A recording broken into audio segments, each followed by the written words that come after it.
Welcome to Inspire Campfire, a podcast where ordinary people tell their stories of extraordinary adventure.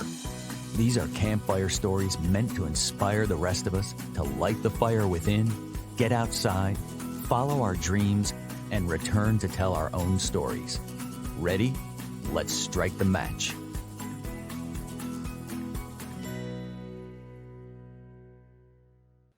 Welcome to the show. I'm your host, Scott Wurzbacher, and today we're going to talk about what it means to say yes to adventure. I have with me my friend, Diane Haworth from Warrenton, Virginia, in the Blue Ridge Mountains. She is a spiritual coach, teacher, author, TV host, and founder of the Be Love Principles. Diane combines traditional coaching techniques with neuroscience and deep spiritual truths to help clients connect to their own inner wisdom and become more clear, calm, and confident. Diane is author of How to Choose Love When You Just Want to Slap Somebody. And she was recently inducted into the Evolutionary Leaders in January 2022. Now, I recently received a newsletter from Diane, and the subject line was saying yes to adventure. She and I have known each other for a few years now, and when I got that email, I knew immediately that she needed to be a guest on this podcast. Adventure means something different to everyone. For some, it's climbing Mount Everest, while for others, it could just be a short walk in the woods. For others still, adventure is following a calling to an unknown outcome. And Diane is here to share her story of following that voice that called her to adventure and the deeply spiritual journey that came after. Diane, my friend, welcome to the campfire. I am so excited to be here. I appreciate this opportunity so much. Thank you. And welcome to everybody that is watching this. I'm just really thrilled to be here and appreciate the invitation. Yeah, thank you. This is so much fun. So you live in such a beautiful place in the Blue Ridge Mountains. Could we just start there? Could you tell us what it's like to live in the Blue Ridge Mountain area of Warrenton, Virginia, and just that natural beauty that you get to experience and how it affects your daily life? You know, I was born here, and I think that here in Virginia, we're really blessed that we have oceans, beaches, and we have mountains. So you're either a beach chick or a mountain person. And I am definitely a daughter of the Blue Ridge. It absolutely infuses everything. You can see, I mean, I've got wood elements all around me here. I live on a couple acres. One day this summer, there was a bear looking into my window, and I'm really not even that far outside of town. So that connection to nature, to me, just is an invitation from that inner spirit to remember where we came from, the purity, and talk about adventure. Every time you go into the mountains, it's different. It's just different. And to me, that is just a beautiful, beautiful invitation. Yeah. And so you grew up there. What was it like growing up in that area? It was very tiny little town when I was there. When I was growing up in town, it was really beautiful because where we are is about 45, 50 miles outside of Washington, D.C. So literally in this area is where President Kennedy and Jackie came to ride horses on the weekends. We had lots of folks here from the federal government. So it's a little different than just a regular urban, right, or a rural environment, I should say. But you're out in nature all the time with lots of equestrians here, lots of outdoorsmen. Yeah, it's just a beautiful, quiet, peaceful place. And I love it. I just love it. Yeah, kind of the best of both worlds too, because as far as you are from DC, it's not that far to be able to go and be in the middle of the excitement, but also not so far that you've got all that peace in nature right there as well. Yeah. It's really blessing to be here, I think. So for somebody that grew up in that environment, that might be a foreign environment to a lot of people listening. What does adventure mean to you, to somebody that grew up in the Blue Ridge Mountains? You know, I think this might be a little different than what you usually hear from your guests. To me, adventure is choosing to be fully present in every moment. When you're out hiking, and I know lots of folks that listen to this are really avid outdoors people, you have to be so aware of every place you place your foot. You're not thinking about, did I put carrots on the grocery list? Did I remember to vacuum right out the back of the car? You are so present. Yeah. And what I found is there are so many invitations from life to be present where we are, that an adventure could be a walk, it could be a trip, it could be saying goodbye to a friend that is getting ready to transition. There's just every opportunity for adventure when you see that through the eyes of love. And that's what I try to do. Yeah, I love that. And I think one of the things I want to get into as you kind of tell your story is, we've had a broad variety of guests on this podcast. And I, like you said, I mean, adventure means something different to everybody, right? So as I said in the intro, I mean, it could be climbing Mount Everest, but it could just be that walk in the woods that you're just talking about. So, like what is the common thread there between those varieties of people and the kind of the extremities of the adventures that people look for? I think they're all ways to come back to self. So if you are, and there's lots of them here that walk the Appalachian Trail, for example, Mm-hmm. You are so focused in where you are in the moment. You are listening around you, you are paying attention to what's going on. But there's also this beautiful openness that we often don't have if we are just kind of mired down by thoughts of the past or worries of the future. So to me, that thread is presence and an openness to really experience what is coming up for you. And sometimes it's scary. It was not pleasant when that bear came to the back door, I have to tell you. It was a little But scary. you woke up, didn't you? Yeah, but it was so beautiful to see this creature that we have deer and fox and turkeys are all on this property, because they just go through. But just, yeah, I mean, what an adventure that day was, and not what I expected. Yeah, I love how you define that though. Obviously the bear is at your window, you wake up, you're very present to that. You're very aware of it. But Yeah. you talked about presence and you talked about adventure being, I think you said, a way to come back to yourself. To that real truth of who you are, not for me, who had lots of, I was a real anxious kid. So to find the place of presence that is open to whatever adventure is there. And Scott, I was thinking about you actually as I was preparing for this. You've got those beautiful kids. We had an idea of what parenthood would be like, but did that adventure match your expectation? It didn't, I bet. It's an adventure for sure. Yeah, and it changes as the kids grow. It changes as you grow and evolve. So this idea of adventure to me has evolved now, where I'm a grandmother, I'm a business owner. This idea of adventure for me is everything from a trip where I'm going somewhere new to how can I be fully present with this beautiful soul in front of me. That to me is an adventure. I love this.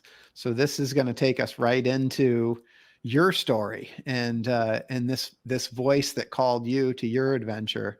So let's get into that. Can we talk about your story? Oh, I'd love to, and I appreciate this. I know that you've had our mentor, Robert Holden, on the show, and that's how we met, actually, was in a mastermind. I was attending an event with Robert in Toronto, and this was May 2018. And prior to this time, in my spiritual practice, I had been asking, show me how to be an instrument of your peace. Show me how to serve. That had been part of my practice. So I show up for this beautiful 3-day event. And the very first day, Robert invites us into pairs and we do an exercise. And this is a room of about, 250 people, I guess. And we were to imagine that we were seated on a foundation of love. And we were to go inside and quietly ask, Love, what do you most want me to know today? Mm. And you and I know that love that's referenced is the intelligent, creative, expansive energy of all there is. Some people call it God, spirit. Robert calls it love, and that's what I do now. So I go into that place, take a breath. Love, what would you most have me know today? And immediately, it's like I'm in a movie. I am observing myself. I'm hearing be love. And I'm okay. I'm seeing myself walk up to my daughter's house, and there's a few steps that go up to the front door, and there's a beautiful glass door on the other side of that. I see my grandson, who at the time was about 15 months old. Uh-huh. I saw the energy of love going from my heart to his. Now I'm watching this as the observer, like a movie, Yeah. but I'm seeing the love exchange between us.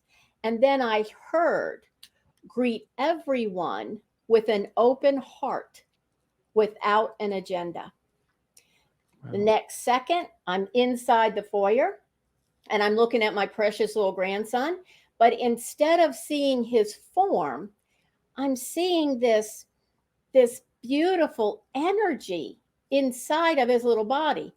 And again, I hear a voice that says, see the divine essence in everyone and everything. Wow.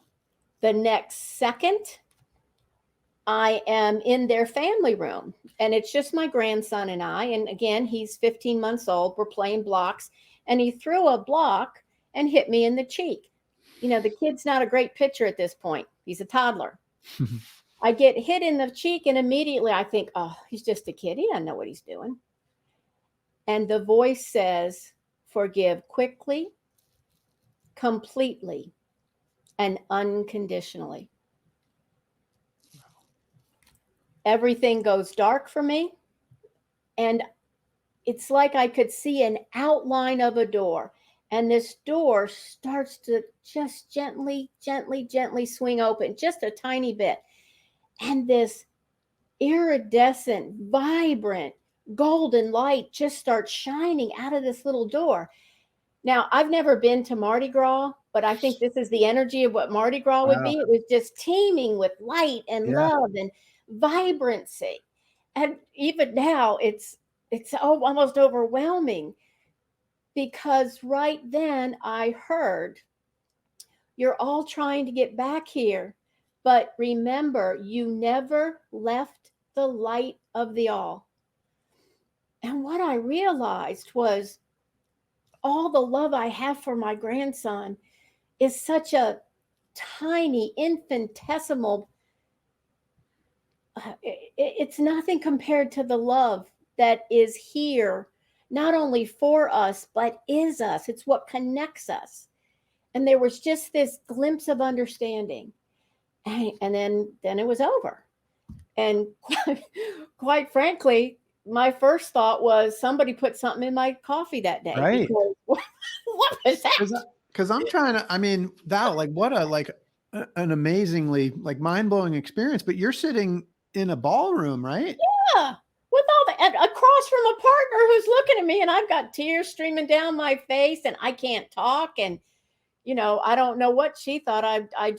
She said, well, what happened? And I'm like, you know, something about love, whatever it was. But it knocked me. I have to say, it knocked me. I am curious, like, what kind of a reaction that you got from your partner because it sounds like you kind of, I mean, you kind of went into a state, right? Yeah. But it was super quick. I mean, I know now. Well, I mean, I didn't know this person. Yes. So she was, you know, are you okay? And quite frankly, I didn't know. I thought so, but I wasn't sure. I wasn't sure what had happened. Yeah. As a matter of fact, after, you know, we did her part and we went back to our seats and Robert continues teaching. And I remember thinking, okay, I bet you meant to give this to that lady over there because she looks pretty competent. I'm not sure that, like, I You know got I the was wrong asked. person. Well, I mean, right. I refused the call. I Yeah. remember thinking, oh, yeah, I asked, show me how to serve. But I thought, go to the shelter, pet some puppies, take some kids on a nature walk. This was not what I thought I signed up for. And yet it was here. Yeah.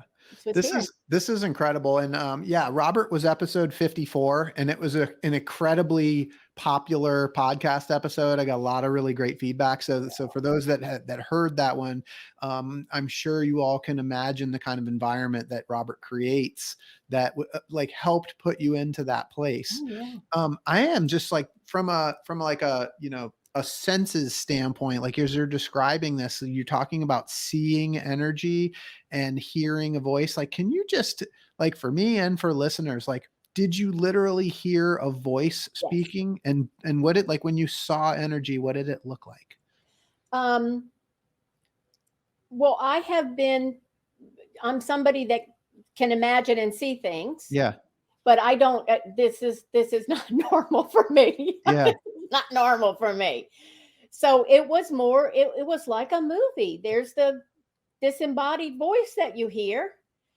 And it was me in the movie. I'm watching myself in my mind's eye and seeing the energy. It was this, it's hard to put into words. It's this iridescent, swirling energy that I saw inside my grandson, and I can see now in front of people. And it's not something just one person could do, by the way. I really believe we are all the same. We have different skill sets perhaps, but we are all connected to that energy I saw. We are all in the all. And I think that part of what happened to me was because I kept asking. Yeah.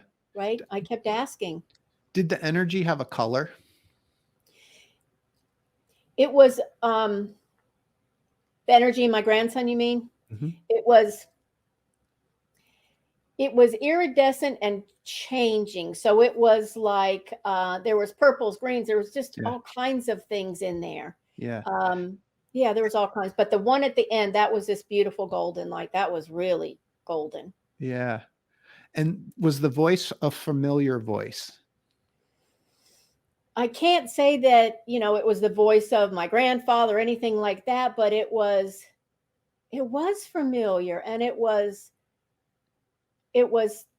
so loving and so kind. It made me think of a loving parent or grandparent that would, just be explaining something.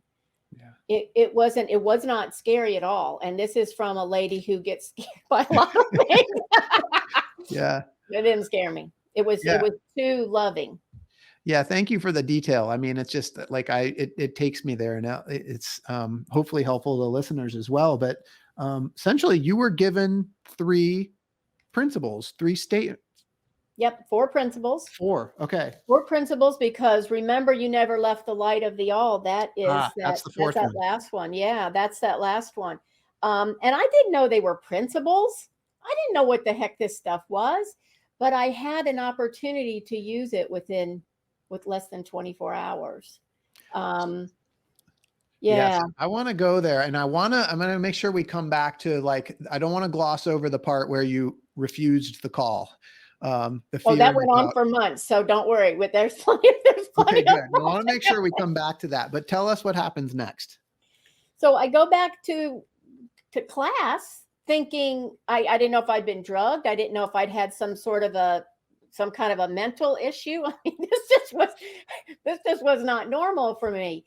I was quiet, and Scott would probably know that's not normal for me either. And I went through the evening, and because I was away from home, I talked to my husband that night on the phone. And I didn't say anything about this because I literally was still processing it. And he shared with me that a friend of ours who had gone through a horrific divorce had his ex-wife had taken their 7-year-old son, their only child, checked into a hotel, thrown the child off a 5-story balcony, and then she jumped. So obviously, this is shocking, whether you know the people or not. Yeah. And we didn't stay on the phone long because we're both processing. Yeah. I had to try to go to sleep. I was supposed to go to class the next day. So as you can imagine, I'm tossing and turning. I'm seeing this woman. I'm seeing the child. I'm seeing our friend who's the husband.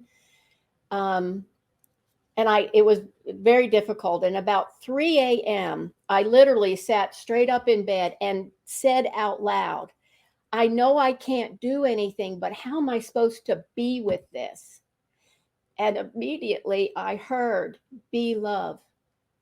Greet everyone with an open heart without an agenda. See the divine essence in everyone and everything. Forgive quickly, completely, and unconditionally.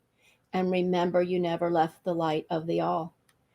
And there was just a knowing that I could use that as a process to help me understand, not with my human mind, but from this soul place, how to process the information, and then, what to do with it. And so I started right there. And that's what I've been doing ever since, actually. Right there. I mean, first of all, I'm just getting like chills, that whole story. And, the second time that the voice came to you and repeated the 4 principles again. Yeah. Like, I mean, so this voice comes and speaks to you in Robert's seminar, right? Yep. And then you get some devastating news. And then and then you hear the voice again, like that, so much to process. Yes. Like what's going on inside of you and your mind? Like what?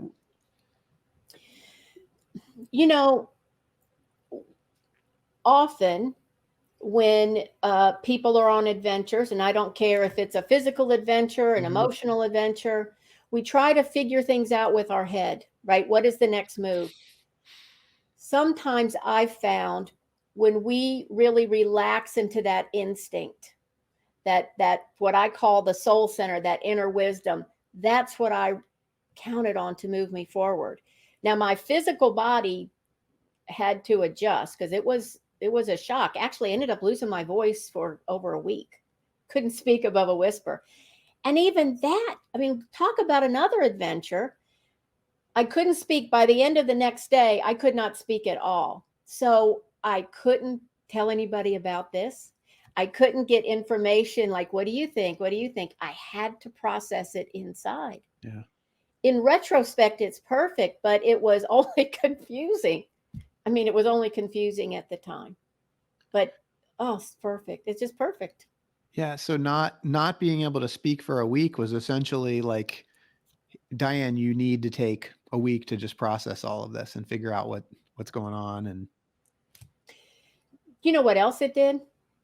There was my husband took me to the doctor when I got home, and I had some little prescription, and part of the prescription was don't talk, right? And I had medication. So after a few days, I felt well enough that we could go out to to lunch or something. And he went to the restroom, and the waitress came over, and I had a little pad and pencil, and I just, wrote on here, can't speak. And she started screaming at me, only because that's what you do when you think somebody can't, like you can't hear. And in that instance, Scott, I realized, oh my goodness, I feel isolated. I feel alone. This is a tiny bit of what that woman felt when she thought the only option she had for herself and her child was to end things.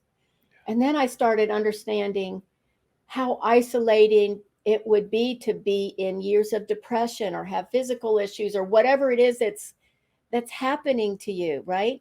And then eventually I understood how what I came to call the Be Love principles could be one tool to help people come out of that. Give them a different perspective. When we're the way I look at it is when we're in a constricted space, right? Where all we can see is our own misery, our own grief, our own fear. That's a very constrictive energetically. Mm-hmm. What the principles do is help expand your perspective. You go from an ego or personality based, right, understanding to this expanded, what I call divine view. And then you just see things, differently. But it's very easy to tell you about this now. At the time, I thought, they're going to lock me up. People are going to think I'm crazy. And they already had their doubts anyway, because I was already doing spiritual and energy stuff. And I thought, well, this is it. Off I go. Yeah. I'm having a hard time getting past that, like, first 24 hours and understanding, like, you've got these 4 principles and you've got this devastating news. Like, are you connecting dots at that point between what happened earlier in the day and then the news that you got that night? And cause you've kind of like immediately jumped into, and I think you said, like, I started right there. Because I'd asked the question, how do you want me to be with this? And I heard be love. And then I was given this, reminded of the process. So I have a practice of asking that, what I call this inner divine wisdom, the same wisdom that's in you and everybody that's ever going to listen to this. Asking, right? Show me what to do. And I'll be the first one to tell you, sometimes I don't listen, but that day I did listen. That day I did listen. That day I did. So can you take us forward from that day? What happens next? So I come home, and the very first thing that happened is I was supposed to be giving, get this, a sermon and teach a class for a church up in the Arlington area, a pretty big church. Okay. So I couldn't speak because I couldn't not talk, right? Because I was going to go. So the day that I get there to preach, I'm in the minister's room before they call us up. And I said, you know what I told you I was going to speak about? And he goes, oh yeah, that's great. And I'm like, I'm not going to talk about that. I'm going to talk about something that happened last week. And he went, okay. Because I knew even then, this wasn't for me. It came through me. Yeah. Just like we are all conduits, right? We're all conduits if we allow ourselves to be. So that sermon was really just a recounting of what happened. I didn't know what it meant, but I saw it move people to tears, and still does it to me. Yeah, still does it to me after it's almost 5 years, actually. Yeah, 5 years. So the Be Love principles are born. Yeah. They came through you. And what have you done with the Be Love principles since? Like, can you talk about your journey since that time? It is a continual asking, right? What do you want me to do with this? I use them every day myself. So before I get out of bed, actually, I will pray the principles. Show me how to see this. Even in those early days when I was just trying to figure out what the heck is going on here, I would take one principle and try to apply it for the whole week. Like, what would it be like if I really, really, really tried to greet everybody, even that guy that's kind of a jerk on the road next to mine? What if I tried to greet him with an open heart without an agenda? What would that be like? And then I would take the next one for a week. And I just was working with them myself. And eventually I shared them with clients. I created a class. And then I was told, not by the voice, but in meditation, I was told to create a case study around the principles. And I actually did a 3-month case study, which happened to be January to March 2020. So, I mean, how crazy is that? And that was one where I was told, you're going to do a case study and you're going to study how people use this and the effectiveness. And my first reaction was, I don't have time for that. That's not in my Q1 plan for 2020. Yeah, there's a lot that wasn't in our plans in Q1 of 2020. Yeah. But can I tell you, it was amazing. I mean, it was amazing. And it was very, very little instruction. But what I found it was a small study, but I actually had people fill out a little 8-point survey every week. And again, this, I was told to do this. This wasn't anything I would have figured out. And what I could see at the end was, even when we were in those months of terror, I mean, we didn't know what was going on. Well, you know, we all lived through it, right? What I found was people's experience of self-love increased. People's, get this, their sense of peace increased. That's crazy. People's idea of connection, their feeling of connection to source or something bigger increased. So now, not only do I have this crazy story, but I actually have data to support how it changes folks. And I never would have done any of that. Yeah. Can you give us, do you have some kind of highlights of what that data shows? Well, I happen to, Scott, right here. Of course you do. Self-love went up 14%. Feelings of peace went up 17%. This was for the group. Certain people went up and down and all of that. Happiness went up 14%. Now, who's going to be happy when you're going to be locked down? But my folks were. They were. Happiness increased. Their idea of life situation, which this one was, I thought, kind of weird. This one, that went up 17%. Now, remember, you were going to be locked down with wherever you were. So that was interesting. Their sense of divine connection went up 29%. And this is the one that still blows me away today. Their sense of clarity. Now, remember, January to the end of March, and then I actually did some follow-up stuff. It increased by 60%. 60% over what arguably could be the most chaotic quarter we've ever been in, right? Especially because March is like, that was really uncertain. I mean, you know, that was the very beginning of it. And, you know, that was right in the middle of the toilet paper fiasco and, you know, all of that. And the images we were seeing, images we were seeing from the West Coast, and then we were seeing from here in Virginia, we were seeing from New York. And I had folks in my study. It was a small study, but I had people that were themselves had immunization issues, people who had elderly parents they were terrified about, people who had, you know, just regular life stuff like everybody does. But connecting consciously through the principles increase their clarity and their sense of peace and calm. I just think that's amazing. It's amazing. So can you share how you use these principles with clients to create those results? Well, first we teach them what they are. And then here's something that I have always been open to the principles teaching me, right? You and I mentioned parenthood before. Our kids teach us a lot. The principles to me have their own energy and they continue to teach me. So I remember I was working with a client who was having an issue with, I believe it was the person's spouse. And I said, well, would you like to take it to the principles? And they agreed. So we meditated together and I led them through. So I said, can you see this person, right? With an open heart, without an agenda. So they're seeing them not in their constrained mad view or wherever it was. Then I asked, can you see their divine essence? Because when we're mad, we're seeing whatever their personality, whatever the action was. We're not seeing who they really are. And then, Scott, I had to use the F word, forgiveness, right? That's the biggie.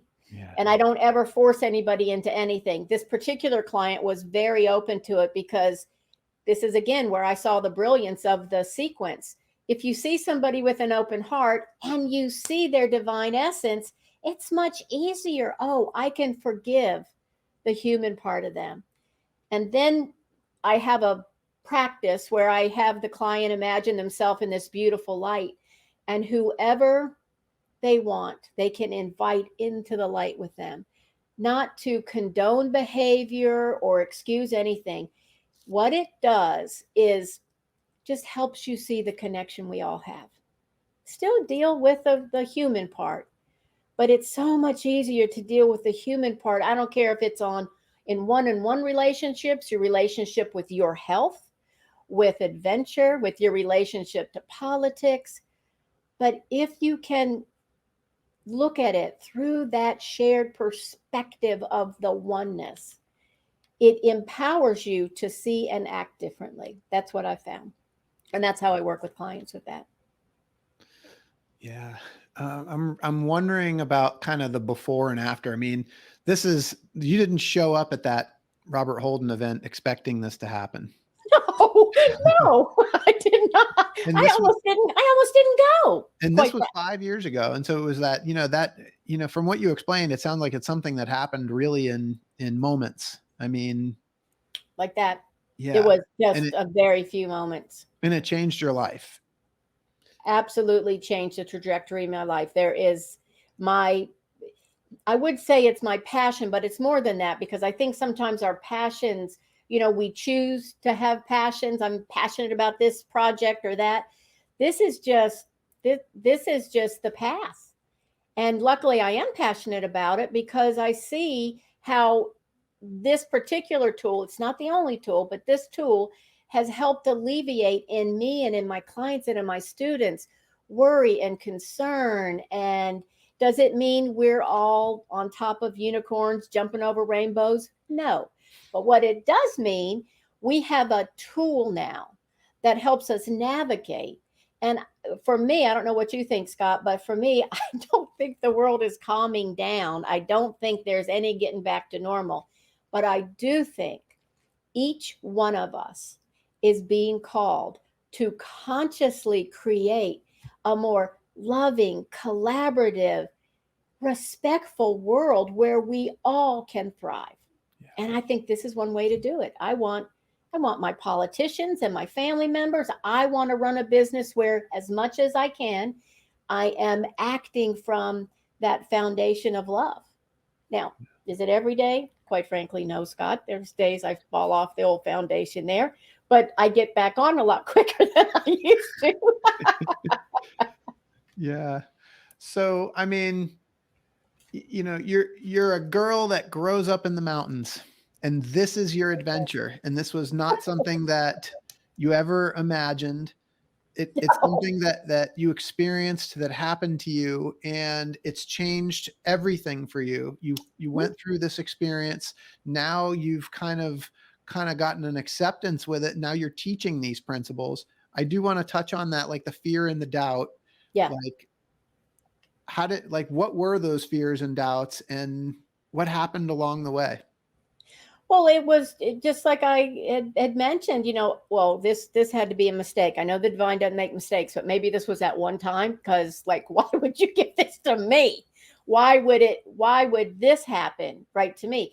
And I do want to say incredible things happen to folks all the time, but nothing like this had ever happened to me.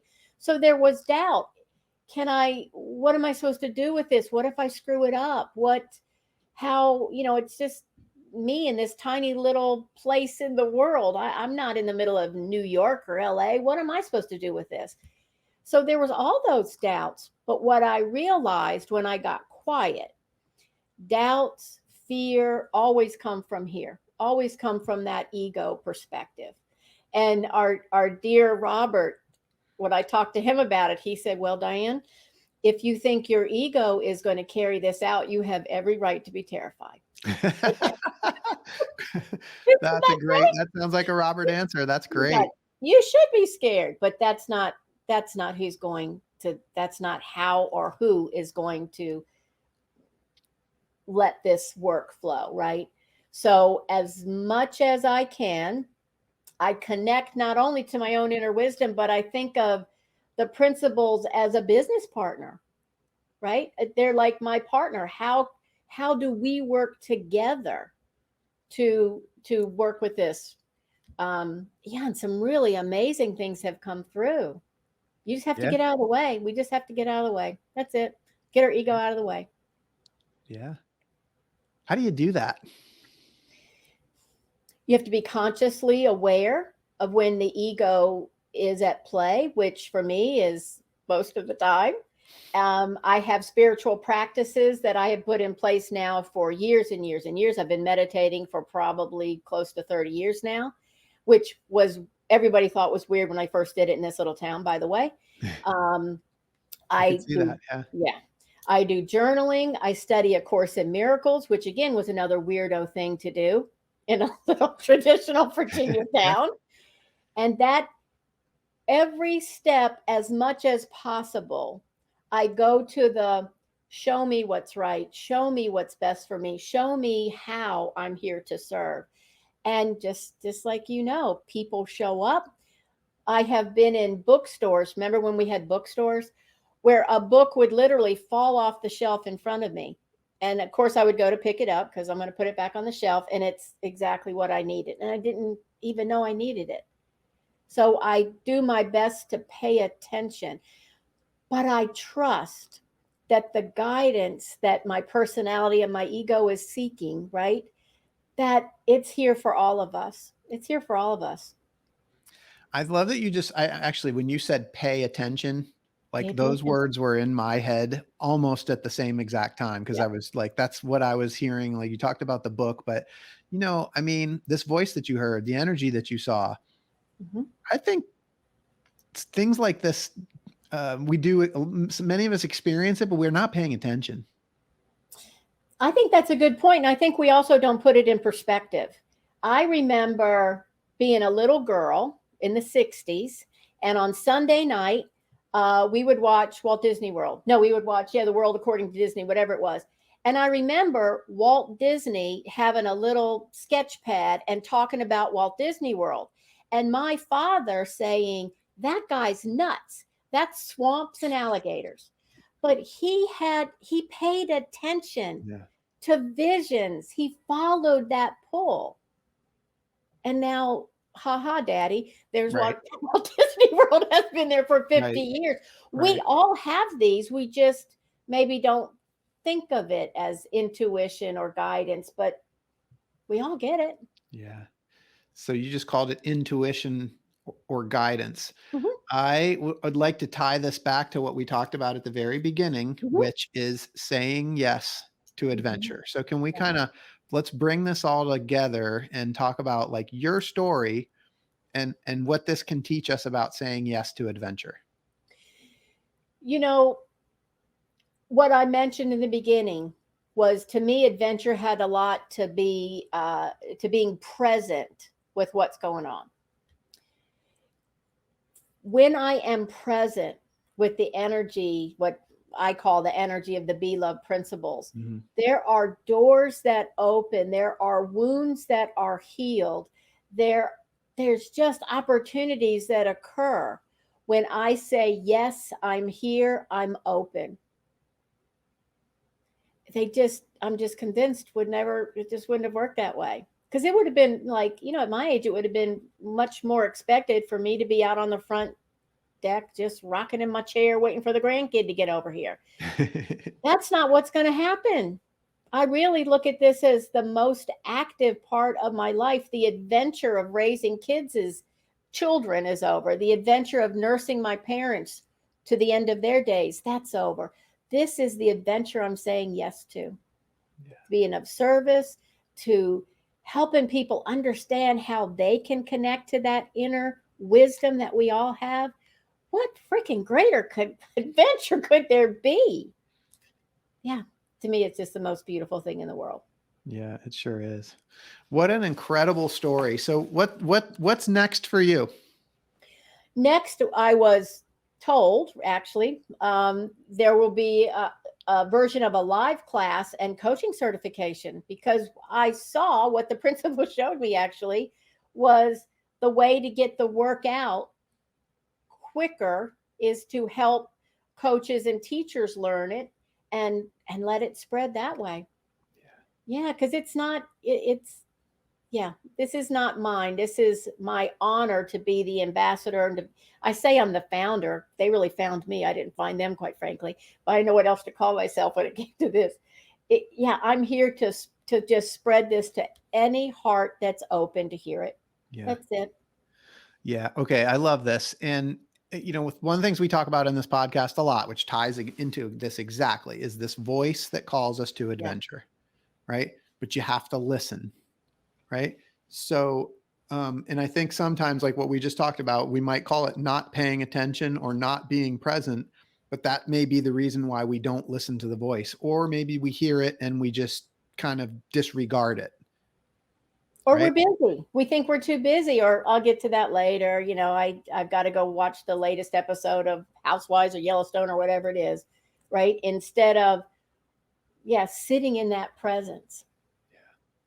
Or possibly thinking like, you have the thought, but you're like, I'm not going to do that. Like people might judge me. Like, what are they going to think or Yeah. whatever. What's your advice like for your coaching clients and for listeners? Like, how do you best listen for that voice that calls to adventure and not disregard it? That's such a good question. And I really appreciate you asking it. What I find and what my clients and students find is that when the doubts, when the voices that try to talk you out of something, when they are fearful, when the energy is anxious, stressful, that is not that inner voice. The inner voice that called me to this adventure, and when I think of it, every other adventure that has been true to my heart, is this consistent, loving voice that is supportive, and it is never ever negative, anxious. That's just not the way it is for me or anybody that I've ever spoken with. But to hear that, you need to be in a place of peace, which is the number one reason I go take a walk in the woods. Why I want can you see the tree behind me? That is the angel oak. And to me, I just love the idea of being enveloped in nature, because that's where it's just a beautiful way to hear the voice to me, rather it's artificially here or if it's right out there. Sometimes I just get flowers and put them on my desk. Anything nature element helps me connect, especially at the beginning. That was a big thing for me. And you're living in it there in the Blue Ridge Mountains. I am living in it, buddy. At the risk of like repeating something too many times, what is it about nature that allows you to connect with yourself? To me, it's the purity. It is the non-judgmental aspect. I may in the past have gone out to lunch with friends and worried, do they think this is the right, shirt for this restaurant? I never have felt judged by a squirrel, a tree. I never felt for me, there also is a water element. I've turned it off because we're recording, but I have a fountain here in my office. Even when I'm working, if I'm writing, I have a YouTube with a babbling brook or rain in the background. There is just this purity and authenticity to nature. There's no pretenses. A tree is a tree. If it was hit by lightning, and it may not be pretty according to us, it still lives in all its grandeur, just as it is. Yeah. And it reminds me to do the same. And is it safe to say that that environment helps you to be present and connect with yourself? It does for me. I've certainly visited cities, and I can meditate at the top of, the Empire State Building. It is easier for me to be in nature, however. It just is. And if I'm in a city like too long, I got to get to a park. I got to get to the river. I got to get to a lake. You commented at the beginning that for you, adventure was being present and connecting with self. Mm-hmm. And you can do that climbing Mount Everest, but there's plenty of other places that you can do that as well. So adventure means something different for everybody, and you don't have to go to a far off place in order to find it.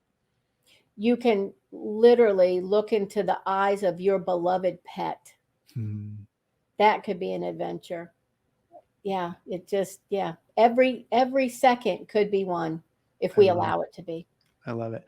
So Diane, I'm having this visual of this experience that you have in this ballroom. Yep. When Robert Holden gives you this inquiry, and this is a major thing, and Hollywood's going to pick up on this at some point, and they're going to want to film that and make a whole movie about it.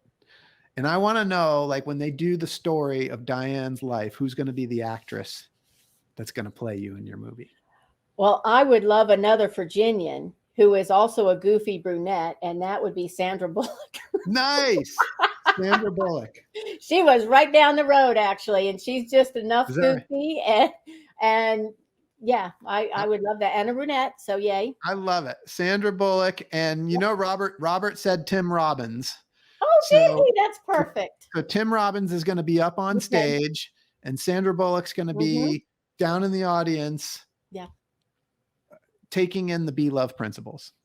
It's going to be amazing. I'm going to watch this movie. What's it going to be called? You know, I wonder if it might be called the title of my book, How to Choose Love When You Just Want to Slap Somebody, because it really helps you be, because who doesn't? I don't do that, by the way, but doesn't mean I haven't felt like it, but just that conscious, I'm going to choose love. I'm going to make that my choice. Something like that. But I'll talk to Sandra about it, see what she thinks. I love it. She can give us some input. So Yeah. Diane, if people want to get in touch with you to find out more about you or your coaching practice or the Be Love principles, what's the best way for them to do that? You know, I have everything all in one at morefromdiane.com, and that's Diane with one N, Diane. And then you can get links to my YouTube, and you can get a free, you can actually get a free meditation and a little ebook about the principles until the Hollywood movie comes out. And you can follow me there. Now, it would be my honor to just to help share this with other people. And thank you so much, Scott, for giving me this opportunity to do this. I love you have everything in one place. That's amazing. And thank you so much for being here. And for those of you listening, I hope you've been inspired today as much as I have. I hope that Diane's story has encouraged you to listen to the voice inside that calls you to adventure, because we want to hear your story next. If you have a story to tell or need a nudge to create one, please send me an email. We'd also appreciate it if you'd help us spread the word by leaving a review and sharing or tagging Inspire Campfire in your social media. And until next time, I want to encourage you to get outside. Thanks for listening. Diane, thank you so much for being here. Thank you. And thank to all of you.